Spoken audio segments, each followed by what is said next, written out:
You can read him. You can hear him. You can watch him. I'm sure, you can tweet him. You could probably send him a carrier pigeon. Dave Richard is here for you. He is a public servant trying to get you victories in your fantasy football world, and maybe the most challenging fantasy football season we've ever seen because of the coronavirus. Here he is, Dave Richard. Good morning. What's up, Dave? How are you? Hey, I'm great. How are you? I'm doing good, man. I'm sitting outside in my backyard here in Florida, working outside today.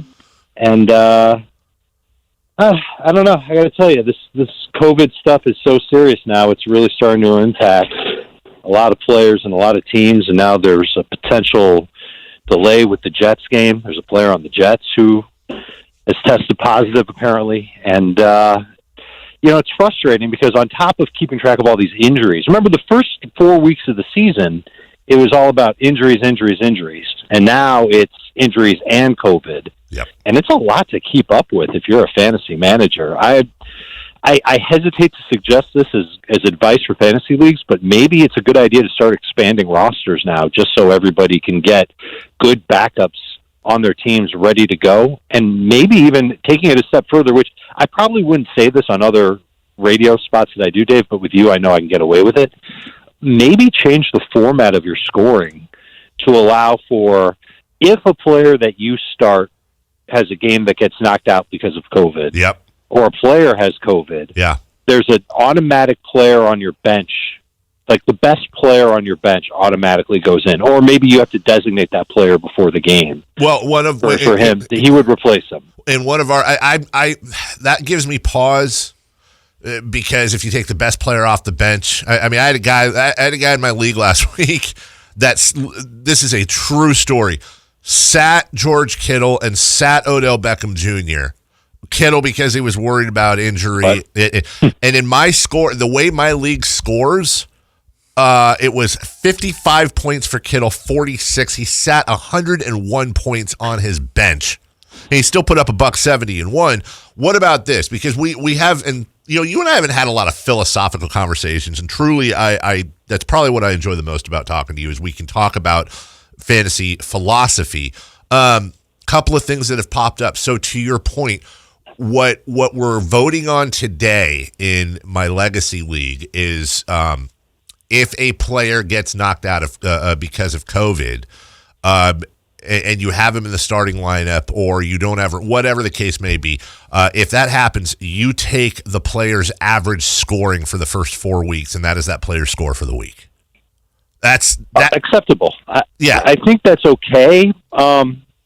It's probably not my favorite solution. I would still want to make a fantasy manager. Preferably have to make a choice on who would go in for that player. Sure. So, for example, Derrick Henry doesn't play this week. Let's just say, crazy situation. Another Titans player tests positive. Right. They've got to delay the game. It doesn't happen this week. Buffalo doesn't play this week. The whole game gets wiped out. Well, now I'm getting the average points for Derrick Henry for what he did in other games. Yeah. I actually, now that I'm thinking about it and saying it out loud, I'm not cool with that. Really? I'd rather have a fantasy manager delegate somebody on his bench or pick up somebody off the waiver wire to go in. Now, I'm willing to be nice about it and say, Derrick Henry, the game's been postponed because of COVID. You could put him in an injury spot or a practice squad spot. Some teams use scout teams or taxi squads or what have you, and that's fine. Use that stuff. But you got to start somebody else. You got to get credit for somebody else making plays and not a philosophical average. I don't think you get to that point where you start counting averages for players until like a considerable percentage of the league is not playing games. And if that were to happen, I would assume the NFL would hit pause on the whole thing and say, all right, look, if there's 4 or 6 teams that aren't playing this week, and we don't know how we're going to reschedule them. We just have to hold off on playing. Well, and I have a hard time believing they're going to go ahead with a week's worth of games if 3 or 4 games can't be played. And just a reminder to everybody too, because a lot of people haven't done this yet. Number one, I hope all leagues have established a ruling as to what would happen if, let's say, the season got canceled, which is not a likely scenario. But do you take whoever's winning at the time, or do you refund everybody's money? So I hope every league out there listening, you guys have an established, agreed upon, because that could create a lot of arguments, number one. Number two, I also think all leagues need to have a deadline for what they're going to do. We took a vote last week on, and one of the things actually up there was, do we cancel the season? And it lost unanimously. But you're going to get into situations the further we get into these leagues, Dave, as you know, where teams that are in first or second place are not going to vote the same as teams that are in last place or second to last place. So you've got to have some sort of a cutoff. And then lastly, let me ask you this. How many leagues out there, because I know we're also kind of a slave to different formats, different different, whether it's a CBS Sports or an ESPN or whatever it is running the league. I'm seeing some splits here. I know there's one league I'm in where if a player plays Tuesday, it counts for the following week's scoring. And I don't know how I feel about that, Dave. I don't like it. I hate that. Yeah, I guess I do. Well, so what does that mean for Buffalo then? So let's say I start Josh Allen. I get the points that he gets on Tuesday to count and the points on Sunday? That's exactly what my question was, is that if, in fact, somebody is playing double in a week, do you lose that guy's points for 1 week, but you double him up for the following week, which is incredibly stupid. And then that's not how it should be. I completely agree with you, and that's a serious problem we have going on in one of our leagues right now. Secondly, what happens if we have a scenario where the playoffs are postponed because we have to have a week 18 or maybe a week 19? They've gotten lucky, quote unquote, so far. Okay, so what happens if the Titans and whoever play in week 18? Now, what happens to those points? That's a great question. I would imagine if we get to that point, I think if the NFL is going to schedule a week 18, and I think it's going to happen at some point here, a lot of games are going to happen that week. And what we might end up having to deal with in fantasy is a multi-week championship, which I think a lot of fantasy managers have had already. A lot of leagues do that, where they combine week 16 and 17. You get the most out of your fantasy, out of what you can do. You get the most out of the NFL for your fantasy league. So we could see something like that, where maybe if there's enough teams playing into week 18, that week 17 and 18 end up being counted for the championship in your league. We'll see. We have to be flexible. That's the most important thing that I think fantasy commissioners need to be and fantasy managers need to be. You have to be flexible with the way the season's going. And the more flexible and more friendly you are as a commissioner, the more willing you are to change the rules to help everybody. Yeah. The happier your league will be, and the better your league will be for it. Wouldn't you? I'm leading you, and I don't mean to do that. Would you agree that? And I do worry about a lot of our listeners who are in leagues right now. I mean, where my head's at, and what I've done in all my leagues is demand. Well, I haven't had to. Everyone's on board, but you got to figure out all these scenarios this week, like immediately. You've got to sit down. I think the real chaos and nightmare happens where they're trying to figure this stuff out on the fly in week 10, week 14, when new things are coming up that are unexpected. I hope that every league has established scenarios figured out and voted on and agreed upon before, really, let's be honest, Dave, somewhere over the next 3 to 4 weeks, I would think. You're pretty much going to have your playoffs and your winners and losers established. Things will change, and there's always comebacks, but people generally know after 8 weeks of the season who the good and bad teams are going to be, injuries aside. Are you seeing that a lot? Do you worry that there's still a lot of ambiguity in leagues that needs to be figured out? I think so. I am worried about it. And so, the first thing that a commissioner could do is you open up the IR spot. Yes. And you make it available for anybody who's on IR, which, unrelated to what we're talking about, the NFL's instituted this new 3-week rule for the IR for players, and they can come off of it anytime, and there's no limit to how many. So IR is going to be redefined moving forward in the NFL. They're going to keep that. That's going to happen forever. So get used to having IR spots on your fantasy team. You have them in baseball already. Now you're going to have them in football. They're great. They're very helpful. And I think you should add a lot of them, like a minimum of 5. And you can make that addition now, and I don't think a league would get into an uproar over, all right, injury spots are there for my team. We didn't have them before. We we shouldn't have them now in the middle of the season. BS. Have them now. Use them now. Enjoy them now. I think it's important to have them. And I think any player whose game is postponed, not their team moves, their bye week is moved, but their game is postponed because of COVID, they should be allowed to go on that IR list. That would free up a roster spot, and a fantasy manager should go to the waiver wire and be able to pick up somebody. That's the bare minimum. Sure. And I think it's smart, and it'll allow, maybe some fantasy managers will have 4 or 5, maybe you make it unlimited IR spots, and they've got 7 guys on IR, and they've got a lot of guys on their fantasy team. Well, as long as players are playing, there's a set amount of how many of those guys are allowed.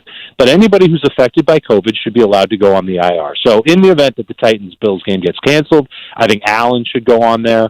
Stephon Diggs should go on there. And fantasy managers who have those guys, they put them on IR, and they go to the waiver wire and find the best player they can to use in their place this week. Dave Richard joining us. Last thing before we get some specific questions. I am curious. As a fantasy football analyst, you have had to, for years, try to predict how a player is going to score that week. And a lot goes into it, not just what defense they're playing against or offense the defense is playing against, blah, blah, blah. Where is a kicker kicking out? You put a lot of factors in, including if a guy's coming off, whether it's an ankle, a groin, a hamstring, whatever the injury is, and you try to factor that into your analysis. We haven't really had, unless I'm missing someone, I think Cam Newton is really one of a few, if not the only, largely started fantasy player affected directly by COVID-19. How are you adjusting your analysis for somebody with COVID? You're not a doctor, but you have to work it in there. Or do you just assume that, hey, once they're back, I don't need to factor COVID in because they're cured, for lack of a better term? Well, that's a great question. No one's asked me that. Thank you. And I think I'm going to just assume that if a player is cleared to play, that he's at 100%. Yeah. Now listen, could Cam Newton, while sitting at home, trip on a cable wire in his bedroom and fall and hurt his knee, and all of a sudden there's a ligament damage, and then the Patriots never report it? Something like that. I guess it's possible. Could he have a shortness of breath when he plays? I mean, we've seen people who have COVID show up in places and maybe on camera, and it looks like they've got shortness of breath after they've been diagnosed with COVID. So is it possible that could happen and he's worse off for it? Sure. But I'm working under this. And listen, Ezekiel Elliott was one of the first high-profile players to have COVID. He just did it before the season even started. He's looking pretty good right now. So I'm going to assume that if you are off the COVID list, you're healthy, you're good to go, and you're going to be back to being a good athletic performer on the football field, which should result in yardage and touchdowns, which we get points for our measly little fantasy teams. In this whole grand pandemic, we're worrying about our fantasy teams and how they're doing. We take our fantasy team seriously, but in the grand scheme, I guess it's not that serious when you compare it to people's health and people's lives. Dave Richard, CBS Sports, joining us this morning. Dave, obviously Austin Eckler is going to be on the shelf for a little bit. Are Josh Kelly or Justin Jackson a good play, either of them?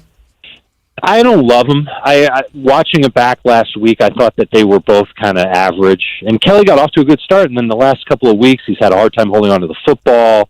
Just looks okay. Based on how the Chargers have used them, we've seen Kelly play a little bit more than Jackson. Certainly last week after Eckler went down, that was the case. Kelly played like 5 or 6 more snaps in the second half than Jackson did. And they're both just okay. And matchup against New Orleans on the road for the second week in a row isn't very good. I would call them both flexes, and probably non-PPR flexes than PPR flexes. You can probably find a receiver off the waiver wire who can do better than both of them. Dave Richard, CBS Sports, joining us. We'll get to some text questions. Half PPR league, bleh. Juju or Josh Kelly, also Matt Ryan or Justin Herbert? I'm going to go with Herbert over Ryan for now. Let's see if Julio is healthy. If Julio's healthy, I might change my decision. And I'm not starting Josh Kelly there. It's just not worth it at this point, especially if it's half PPR with another player like that who catches the football like he does. I think you go in a different direction. Hey, I said this. This is my hot take canon before fantasy football started, and I'm curious if you agree or you think I'm smoking drugs here.